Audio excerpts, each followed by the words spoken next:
Глава 39. От резкого пронзительного крика Сэлянь содрогнулся в душе. Умом он еще не успел ничего понять, когда тело уже бросилось действовать. Принц вышел из переулка и увидел снаружи толпу демонов самых причудливых видов и форм, которые окружали что-то плотным кольцом и наперебой вопили.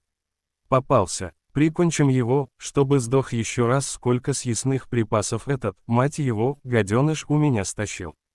Я не успокоюсь, пока не срежу их с кусками мяса с его тела. Ши Цинсюань воскликнул: «Ваше Высочество, что с вами?» Сэлянь не ответил, лишь направился вперед, к толпе, ускоряясь с каждым шагом. В конце концов он побежал, с силой растолкал нескольких зевак, бросил взгляд в центре толпы. Избивали юношу в лохмотьях, на вид лет 15-16. Он сжался в комок на земле и дрожал от страха.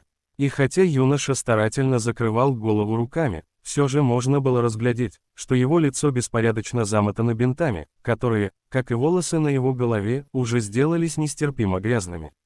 Разве он мог быть кем-то иным, как не тем юношей с горы Юйцзюнь, с которым Сэлянь увиделся всего раз, а потом бесследно потерял и никак не мог отыскать?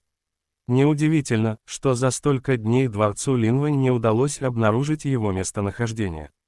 Если парнишка спрятался в мире демонов, разве могли духи из дворца Линвэнь найти его в мире смертных? Демоны, которых Сэлянь бесцеремонно оттолкнул, разразились бранью и вытолкали его обратно. Один из них потянул за бинты на голове мальчика и произнес: «Это мелкое отродье наверняка урод пострашнее меня, раз так боится, что кто-то сдернет с него эти тряпки». Лан Цаньцу в гневе закричал: «Вы что творите?» Втиснулся в толпу и снова растолкал демонов. Ши Цинсюань, который не успел его задержать, сердито махнул веером и окликнул: «Цаньцу, мы же договорились, впредь никаких опрометчивых поступков». На этот раз гнев большинства обрушился на Лан Цаньцу, демоны принялись браниться. «А ты откуда взялся, выскочка?» После чего накинулись с кулаками. Лан Цаньцу бросил: «Ваше превосходительство, повелитель ветров, простите, это последний раз», и ввязался в драку, отвешивая тумаки направо и налево. Ши Цинсюань, не в силах ничего поделать, крикнул: «Хэй, я больше никогда не пойду с тобой на задание». Затем ему, разумеется, тоже пришлось присоединиться к побоищу. Как назло, во избежание разоблачения, они не могли применить магию и окружить себя божественным сиянием, поэтому оставалось только пустить в ход кулаки. Сэлянь же отбросил прочь малую часть толпы, которая все еще поколачивала мальчишку, наклонился к нему, помог подняться и спросил: «С тобой все хорошо?» Услышав его голос, юноша содрогнулся и, съежившись, исподлобья посмотрел на принца. Сэлянь, взглянув на его лицо, обнаружил, что бинты испачканы черно-красными пятнами крови, от которых дрожь проходила по телу. Юноша имел вид еще более пугающий, чем в прошлую их встречу на горе Юйцзюнь. Глаза, выглядывающие сквозь прорехи в бинтах, оказались на удивление ясны. Необычайно чистыми, хоть и полными страха, даже ужаса, покуда в черных зрачках отражался силуэт Сэляня. Поддерживая юношу за плечи, Сэлянь произнес: «Ну же, вставай, все уже в порядке». Но мальчишка вдруг громко вскрикнул, оттолкнул Сэляня, вскочил на ноги и бросился наутек. Поскольку юноша когда-то страдал от поветрия ликов, наверняка он был как-то связан с государством Синьлэ. Поэтому Сэлянь, увидев его, испытал сильное потрясение и немного растерялся, и потому оказался не готов к внезапному толчку, от которого даже шляпа Даули упала на землю. Он удивленно застыл и воскликнул: «Постой!» Принц уж было бросился в погоню, но тут к нему прицепились несколько скверных демонов, которых он ранее отбросил прочь. Юноша убежал в сторону длинной улицы, по которой прохожие сновали толпами. С его небольшим ростом мальчишке не составит труда затеряться среди них.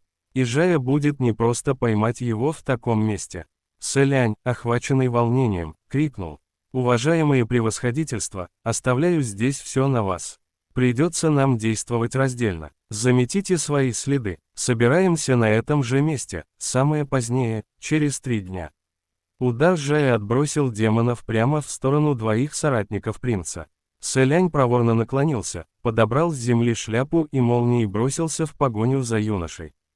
С трудом пробираясь через толпу, принц кричал: «Разрешите, пропустите». Для юноши же прятаться в толпе было обычным делом. Пока он бежал, принц видел то его голову, то спину, то вовсе терял из виду, и каждый раз беглец удалялся. Кроме того, возможно, принцу показалось, но в той стороне, куда он бежал, улица становилась все более оживленной, от прохожих яблоку негде упасть, и пробираться сквозь толпу становилось все труднее.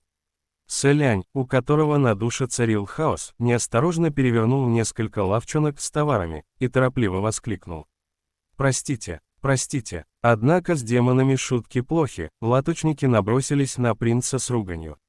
«Какой толк от твоих извинений? Хватай его!» Сэлянь ощутил холодок по спине, будто кто-то протянул руку, намереваясь его схватить. Развернувшись с ответным ударом, он воскликнул: «Кто такой?» Оказалось, что его схватили неизвестно откуда взявшиеся щупальца. Тут же набежала толпа, на все голоса оглушившая принца криками: «Ой-ой, давайте-ка проучим красавчика, как он смеет устраивать беспорядки в призрачном городе». Нечисть нахлынула на принца волной. Еще мгновение, и из-за них он окончательно потеряет юношу из виду. Сэлянь с трудом отбросил прицепившиеся к нему щупальца и произнес: «Уважаемые, искренне прошу прощения, я сделал это ненарочно. Позвольте мне вначале догнать одного человека, а после обсудим, как возместить ущерб, хорошо?» Демоны не унимались, ешь чего захотел. Пока принца толкали и пихали, юноша окончательно скрылся. Сэлянь Расти реально застыл. Честно говоря, он и сам не понимал, что чувствовал по этому поводу: разочарование от того, что не поймал беглеца, или облегчение от того, что кошмарный сон из прошлого снова отступил. Внезапно среди демонов начались волнения, толпа сама собой расступилась, будто явилась какая-то исключительная личность. Когда Сэлянь опомнился, то увидел, как через открывшийся в толпе коридор прямо к нему направляется мужчина высокого роста в черных одеждах. Незнакомец произнес: «Прекратить беспорядки, сейчас же отпустить». Как и большинство демонов на главной улице, этот человек носил маску злого духа, притом весьма интересную, выражение застыло в горькой, безысходной улыбке. Толпа загалдела, посланник убывающей луны, и наконец отпустила Сэляня. Видимо, незнакомец являлся важной персоной в призрачном городе. Увидев Сэляня, он склонился в почтительном поклоне. «Даоджан, градоначальник почтет за честь видеть вас своим гостем». Сэлянь указал на себя. «А, меня». Посланник убывающей луны ответил: «Именно вас. Градоначальник давно ожидает в доме блаженства». Вокруг раздались потрясенные возгласы. Градоначальник пригласил его. Я не ослышался. Градоначальник, дом блаженства. Но ведь это теплое гнездышко градоначальника, он никогда не приглашает туда посторонних. Кто-то, подошедший с другой стороны улицы, вмешался. «Погодите, это разве не тот Даоджан, что сегодня в призрачном и горном доме одержал победу над градоначальником, то есть, которого градоначальник обучал игре?»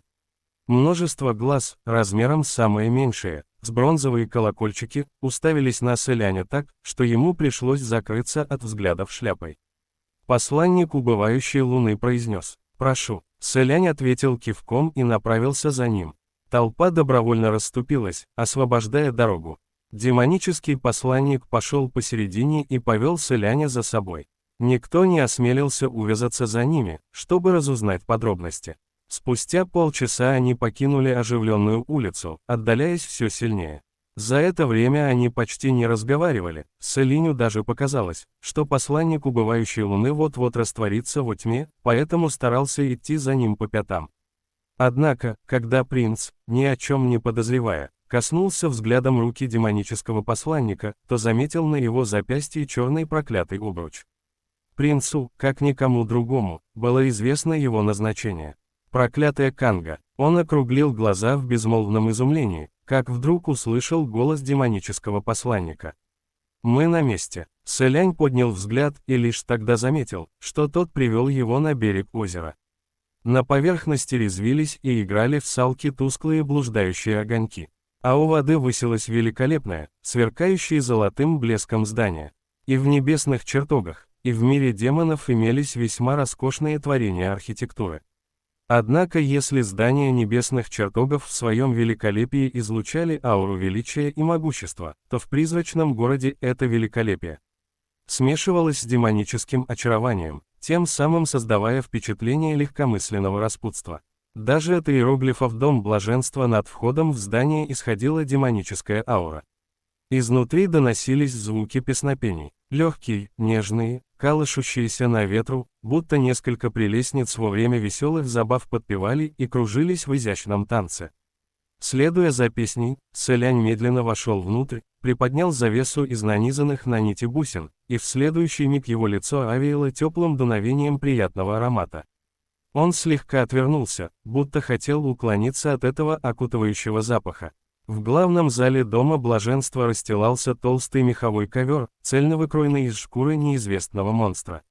Множество очаровательных девушек в легких платьях в завлекающем танце ступали по нему белоснежными босыми ногами, всей душой отдаваясь своему выступлению. Песнопения доносились именно от них. Легко кружащиеся в танце девушки напоминали бесчисленные заросли роз с ядовитыми шипами, что расцветали в глубокой ночи. Протанцевав мимо Сэляня, девушки подмигнули принцу, будто дразня. Если бы какие-нибудь путники забрели сюда среди ночи и увидели подобную картину, неизвестно, какое чувство в большей мере наполнило бы их сердце, страх или очарование красотой.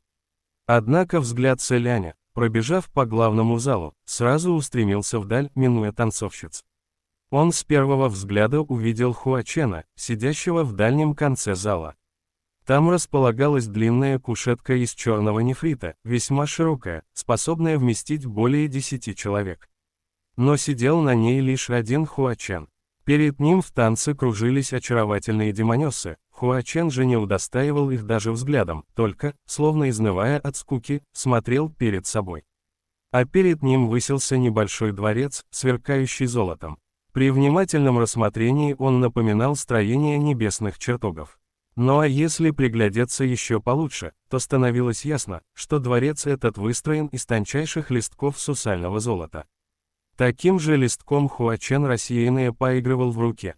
Замок из сусального золота. В эту игру Сэлянь часто играл в детстве, в императорском дворце Синьлэ. На самом деле, по увлекательности игра ничем не отличалась от строительства домиков из камней, которым забавлялись дети простого люда. В отрочестве принц по характеру отличался неугасаемым интересом к чему бы то ни было. Если дать ему что-то, он уже не захочет с этим расстаться, если он сотворил что-то, то уже не захочет это разрушать. Поэтому, построив домик из золотых листков, он никому не позволял прикасаться к своему творению, жалея лишь о том, что нельзя залить его клейстером, тем самым сохранив в целости навечно. В еще более раннем возрасте, если принц видел, что построенный им домик рухнул, он расстраивался до такой степени, что не мог ни спать, ни есть. Царственным родителям приходилось подолгу его успокаивать. Теперь же, стоило принцу увидеть, как золотой дворец этаж за этажом вознесся ввысь, и как дрожат, возвышаясь друг над другом, больше сотни золотых листков, в голову ему пришла мысль о чем-то неимоверно хрупком. Казалось, легкое дуновение ветерка, и конструкция развалится. Сэлянь, не в силах сдержаться, про себя взмолился.